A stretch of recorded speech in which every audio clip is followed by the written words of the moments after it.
November the 13th, 2017, 3:47 p.m. EST. Computational power isn't just changing the old literacies of reading and writing. It's creating new ones. Clive Thompson, smarter than you think. There is no hiding from technological disruption these days, which has spread quickly into every sector from healthcare, oil and gas, consumer discretionary, real estate, banking, insurance, legal, accounting, even to the investment industry. The level of connectivity in devices is the reason why this period of technological disruption is different from prior periods such as the 1990s tech bubble. In particular, the subsequent build-out of the Internet of Things has resulted in the acceleration and rapid adoption of new technologies that are using data to effectively drive down prices of products and services for consumers. In the investment world, this level of connectivity has suddenly allowed equal and full access of information to the many chartered financial analysts out there willing to do the research. As a result, the level of efficiency in the markets has increased to the point where it is becoming nearly impossible to consistently outperform passive benchmarks, especially one in which there is little to no volatility.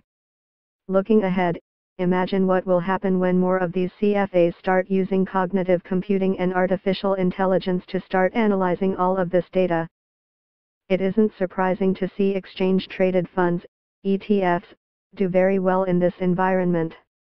They themselves have been a very powerful disruptive force to the high-fee mutual fund industry. Suddenly, the average investor can own the market at a substantial discount to an actively managed fund that is struggling to deliver alpha due to higher fees and greater broader market efficiencies. While the fund industry is trying its best to adapt by lowering fees themselves, it is becoming a race to the bottom, having to compete with ETFs that charge as little as 10 basis points. More so, it is competing against the banks and even insurance companies who have both the size and scale to be a low-cost and profitable manufacturer of ETFs. Interestingly, ETFs have a lot in common with the network effect being used in other industries. This is where a product or service is nearly given away at cost in order to build out an internal distribution system, which additional higher margin products or services are then layered on top of. This makes it very difficult for a single service provider such as a mutual fund company to compete against a multi-service financial institution.